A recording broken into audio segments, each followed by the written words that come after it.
आर्यन ते अनाया, मुलापासून मुलगी होण्याचा हा प्रवास केवळ शारीरिक नव्हता तर अनेक वेदना, संघर्ष आणि मानसिक ताणतणावांनी भरलेला होता.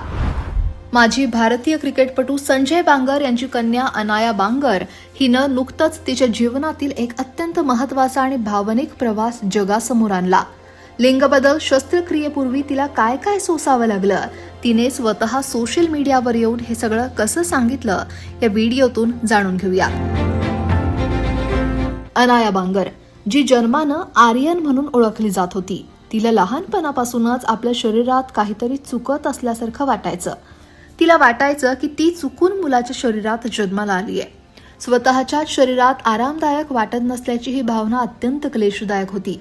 तिच्यासाठी स्वतःच्या अस्तित्वाची ही लढाई रोजची होती. अनायानं तिच्या सोशल मीडिया पोस्टमध्ये सांगितलं की मुलापासून मुलगी बनण्याचा प्रवास सोपा नव्हता. हा प्रवास फक्त माझ्यासाठीच नाही तर माझ्या संपूर्ण कुटुंबासाठी आव्हानात्मक होता. कुटुंबाला सुरुवातीपासूनच माझ्यातला हा बदल समजून घेणं आणि स्वीकारणं कठीण होतं. अनेक प्रश्न आणि गोंधळ होते, पण हळूहळू सर्वांना ते समजू लागलं. तिला समाजात अनेकदा भेदभावाला, छळाला आणि तिरस्कारालाही सामोरं जावं लागलं. या प्रवासात तिला कुटुंबाचा, विशेषतः तिच्या वडिलांचा, माजी क्रिकेटपटू संजय बांगर यांचा भावनिक आणि आर्थिक पाठिंबा मिळाला.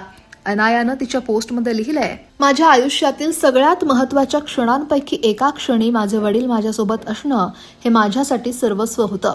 त्यांचा पाठिंबा एका रात्रीत मिळाला नाही, पण जेव्हा तो मिळाला तेव्हा तो खरा होता आणि वडिलांचा हा आधार तिच्यासाठी खूप मोलाचा ठरला.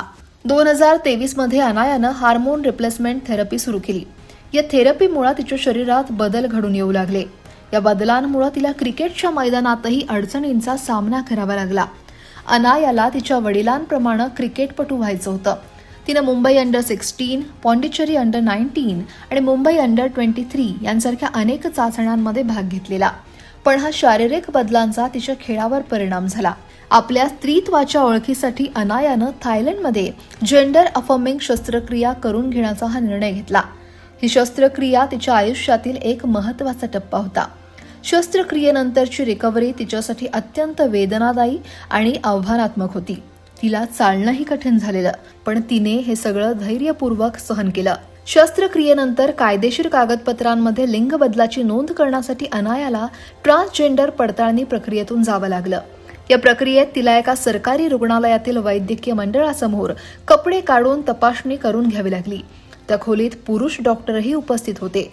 अनायानं हा अनुभव अत्यंत अस्वस्थ करणारा आणि तिच्या खाजगी आयुष्यात हस्तक्षेप करणारा असल्याचं सांगितलं. मला जशी आहे तशी माझी ओळख कागदोपत्री मान्य व्हावी, यासाठी मला माझ्या शरीराचा पुरावा का द्यावा लागतोय, असा प्रश्न तिनं उपस्थित केला. अनाया बांगरनं तिच्या या संपूर्ण प्रवासाचा अनुभव, वेदना आणि विजय सोशल मीडियाच्या माध्यमातून उघडपणे शेअर केलाय. तिनं तिच्या पोस्टमध्ये म्हटलंय, लिंग बदलाचा अत्यानंद आहे. ही भावना प्रत्येक संघर्षाच्या मुलाची होती. तिच्या या धाडसी पावलानं ती इतर अनेकांसाठी प्रेरणा बनली आहे. अनाया लवकरच तिच्या आयुष्यावर आधारित स्टोरीज मेड बाय वुमन या वेब सिरीजमधून आर्यन ते अनाया हा तिचा प्रवास जगासमोर आणणार आहे. अनाया बांगरचा हा संघर्ष आणि तिच्या धैर्याची कथा तुम्हाला कशी वाटली, कमेंटमध्ये नक्की लिहा आणि लोकमत सबस्क्राईब करायला विसरू नका.